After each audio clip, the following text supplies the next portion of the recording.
তো ওই যে বাচ্চা হারুনুর রশিদের সামনে এক ব্যক্তি এসে বলল যে আমাদের সমাজে এক ব্যক্তি আছে, ঢিল দিয়ে শুয়ের ভিতর দিয়ে সুতা ঢুকায় দেয়।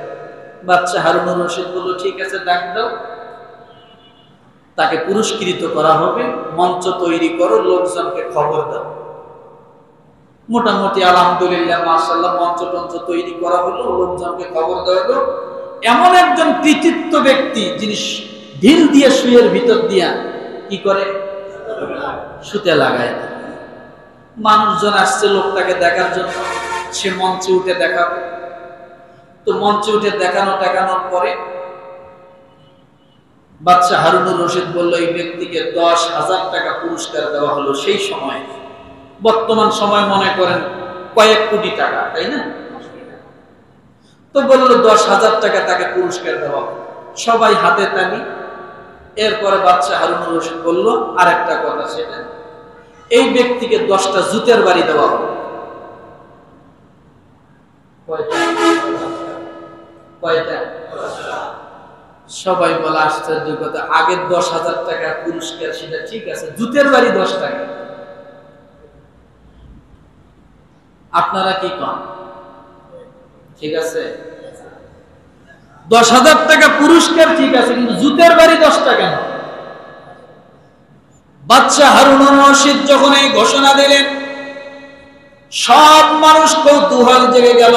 কেন 10,000 টাকা পুরস্কার? কিন্তু সেটা ঠিক আছে, তার কৃতিত্বের পুরস্কার, কিন্তু 10টা জুতের বাড়ি কেন? বাদশা হারুনুর রশিদ ডাক দিয়ে বলে, সে এমন একটা কাজ শিখেছে, এমন একটা কর্মের মধ্যে সময়কে নষ্ট করেছে, বেহুদা কাজ, এটা আখিরাতের কোনো কাজে আসবে না। এমন একটা কাজের মধ্যে সময় নষ্ট করার কারণে 10টা জুতের বাড়ি।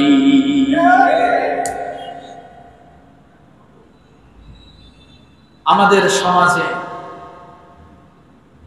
রাস্তার অলিতে গলিতে চিপা চাপায়, আগে চিপা চাপায় ছিল মশা আর মাছি, এখন চিপা চাপায় দেখবেন বহাতে পোলাপান, ছোট ছোট পোলাপান খালি এরকম করতেছে। আছে না নাই? ও লড়ে লড়ে পুরো বডি হাতে লড়তেছে, আছে না? মশা মাছির জায়গায় আর মশা মাছি থাকতে পারলো না, দখল করে নিল এই সমস্ত বাচ্চারা, ছোট ছোট ছেলেরা। লেখাপড়া নাই, মোবাইল নিয়ে ব্যস্ত। কি কাজে আসবে? বরঞ্চ শত শত জীবন, হাজার হাজার জীবন নষ্ট হচ্ছে। সমাজটা এইভাবেই চলছে। আপনি যদি বলেন, বলবে আপনার সমস্যা কি? এই কথা যখন যে জাতির কাছে আসে, বুঝতে হবে ওই জাতির কপালে আগুন লেগেছে। এক সময় মুরব্বীকে মানত, মুরব্বী দেখলে সম্মান করত, এখন মুরব্বী দেখলে বলে যে এরকম মুরব্বী থাকার চেয়ে 10,000 টাকা ঋণ থাকাই ভালো। আছে না নেই? এই জন্য রব্বুল আলামিন বলেন, ওয়াল্লাযীনা হুম আনিল লাগবি মুরিদুন। দ্বিতীয় নাম্বার গুণ হলো যারা অহেতুক বিষয় থেকে নিজেকে বিরত রাখে। তৃতীয় নাম্বার হলো যারা যাকাত দেয়। পঞ্চম নাম্বার হলো, চতুর্থ নাম্বার হলো ওয়াল্লাযীনা হুম লিফুরুজিহিম হাফিজুন, যারা নিজ লজ্জা স্থানের সংরক্ষণ করে। ইল্লা আলা আজওয়াজিহিম আও মা মালাকাত আইমানুহুম ফাইন্নাহুম গায়রু মালুমিন। যারা অশ্লীল অশালীন জায়গা থেকে নিজের স্ত্রী সন্তানকে পবিত্র রাখে। বিভিন্ন, আজকে আমাদের অবস্থা তো অনেক ভাই কিসের শুনি, কাপল বলদ না কি বলদ নাকি আছে, স্বামী স্ত্রী মিলিয়ে বলদ কুলিয়া, এরপরে ফেসবুকের মধ্যে বিভিন্ন ভাবে টাকা ইনকাম করে। আছে নাকি? অনেকে খালি আমাকে বলে আছে, লজ্জা শরমের মাথা খাইছে। আছে না? মানুষ যেমন ব্যবসায়িক পণ্য প্রসাধনী হিসেবে সামনে উপস্থিত করে, অনেকে আছে এরকম ফেসবুকের মধ্যে উপস্থিত করে। খবরদার, স্ত্রীর ছবি, আপনার মেয়ে সন্তানের ছবি, এগুলো কখনোই আপলোড করবেন না ফেসবুকে। যুক্ত অনেক ভয়ঙ্কর আসছে। আপনার মেয়েটাকে সর্বনাশ করবেন না ফেসবুকে আপলোড করে। আপনি তো ভালোবেসে আপলোড করতেছেন, সুন্দর দেখা যাবে, বন্ধুরা লাইক দিবে, কিন্তু আপনি জানেন না এই সাময়িক লাইক দিয়ে আপনার ইহকালেও কোনো উপকার আসবে না, পরকালেও কোনো উপকার আসবে না, কিন্তু আপনি আপনার সন্তানের কপালটা নষ্ট করলেন। এআই এর যুগ। একটা কথা বলি, এআই এর যুগ। আপনি একটা শিশু বাচ্চাকে দিবেন, এআই সেটাকে বৃদ্ধ বাচ্চায় পরিণত করবে, আপনাকে বৃদ্ধ করে দেখাবে। যখন আপনি ওই বয়সে উপনীত হবেন, এই ছবিতে এআই করবে কি, উলঙ্গ বানায় ছেড়ে দেবে। সব তো সেভ করে রাখতেছে। আপনি কেন আপনার শিশু বাচ্চার ছবিটা আপলোড করলেন? কি লাভ? এই ছবি যতদিন ঘুরপাক খাবে, যতদিন মানুষ দেখবে, আপনি যদি কবরেও যান, এর গুনাহ থেকে আপনি রেহাই পাবেন না।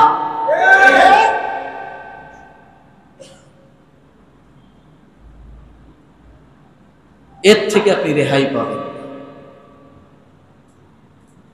কি লাভ? ফেসবুকে নিজের বউয়ের ছবি আপলোড করে কি ফায়দা? বলেন তো, দুনিয়ায় কি উপকার, আখিরাতে কি উপকার আছে? কোনো। কেন আপনি করলেন এটা? কেন করলেন? আপনি জানেন, সাবধান হয়ে যান। মোবাইল এমন একটা জিনিস, ডিলেট করলেও ডিলেট নয়, ডিলেট করলেও ডিলেট নয়।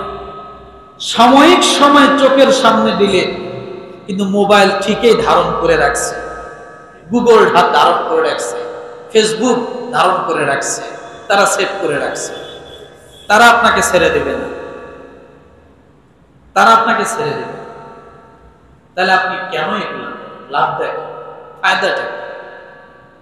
এই জন্যই অহিতুক কাজ থেকে যারা নিজেদেরকে কি করে বিরত রাখে।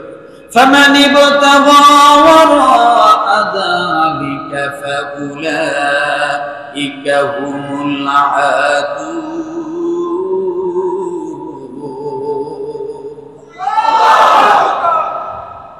তবে কেউ এছাড়া অন্য কিছু কামনা করলে তারাই হবে সীমালঙ্ঘনকারী।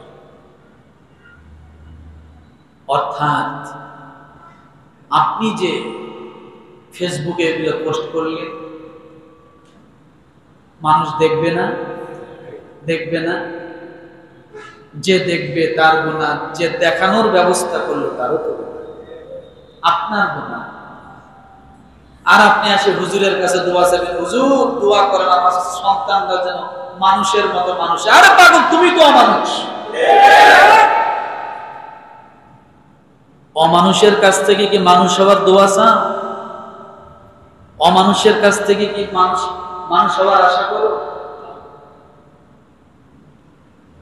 সন্তানটাকে যদি তুমি সত্যি নিষ্ঠাবান বানাতে চাও, বউয়ের ফেসবুক থেকে ছবিগুলো ডিলিট করো। আগে নিজে মানুষ হও, এরপরে হুজুরের কাছে যাও আর নিজে দোয়া করো। এত পেরেশানি হওয়া লাগবে না, আল্লাহ এমনি মানুষ বানায় দেবে। আল্লাহ কি করবে? এমনি মানুষ বানায় দেবে। এরপরে রব্বুল আলামিন বলেন, ওয়াল্লাযীনা হুম লিআমানাতিহিম ওয়া আহদিহিম রাউন। এবং যারা তাদের আমানতের প্রতিশ্রুতি রক্ষা করে। কিসের প্রতিশ্রুতি? আমানতের প্রতিশ্রুতি রক্ষা করে এবং ওয়াদা রক্ষা করে। আমাদের সমাজে ওয়াদা রক্ষা আছে? কথা বলে। আমানত আছে? কাকে আপনি বলবেন? এমন কোন জায়গা নাই যেখানে আমানতের খেয়ানত নেই।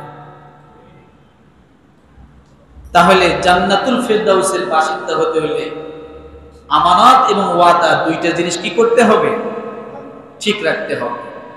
এরপরে আল্লাহ বলেন, ওয়াল্লাযীনা হুম আলা সালাতিহিম صلواتهم يحافظون যারা নিজেদের নামাজে পরিপূর্ণ কি করে হেফাজত করে। ওই যে বলছিলাম যারা নামাজের হেফাজতকারী তারাও কোথায় যাবে? কথা বলে না? এখন আল্লাহ কি বলে দেখেন, উলাইকা হুমুল ওয়ারিসুন। জোরে বলে উলাইকা হুমুল ওয়ারিসুন, এরা হলো সেই ওয়ারিস, এরা হলো আল্লাযীনা ইয়ারিসুনাল ফিরদাউস হুম ফিহা খালিদুন। এরা হলো সেই ওয়ারিস যারা জান্নাতুল ফিরদাউসের মিরাস লাভ করেছে, উত্তরাধিকার সূত্রে জান্নাতের মালিক। শুধু জান্নাতের মালিক না, আল্লাযীনা ইয়ারিসুনাল ফিরদাউস, এই লোকগুলা অবশ্যই জান্নাতুল ফিরদাউসে যাবে। সূরা মুমিনুন আয়াত নাম্বার 11, কত? 18 নম্বর পারার 1ম নম্বর পৃষ্ঠা। আল্লাহ বলেন তারা অবশ্যই জান্নাতুল ফিরদাউসের মালিক হয়ে যাবে। তাহলে আমরা কি জান্নাতুল ফিরদাউসে যেতে চাই? কথা বলে। তাহলে এখানে যে কয়টা পাইলাম, আল্লাহ তাআলা আরেক জায়গায় বলেন যারা বিপদ আপদে মুসিবতে ধৈর্য ধারণ করে আমি আল্লাহ তাআলা তাদেরকে জান্নাতুল ফিরদাউস দেব। তাহলে আমি এই কথাটাই বুঝাতে চাচ্ছি যে ইমানদার সব সময় মুসিবতের মোকাবেলা করবে ইমানের সাথে। কিসের সাথে বলেন? ইমানের সাথে। আর কেউ যদি ইমানের সাথে মুসিবতের মোকাবেলা করতে পারে তাহলে অবশ্যই সে কোথায় যাবে? জান্নাতুল ফিরদাউসে যাবে।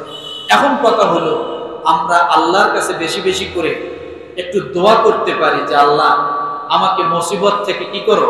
হেফাজত করো। এই দোয়াটা করতে পারি না? বিপদ মুসিবতে যখন পড়বেন তখন এই দোয়াটাও পাঠ করবেন, যেটা রাসূল সাল্লাল্লাহু আলাইহি ওয়াসাল্লাম নিজে শিখাইছেন।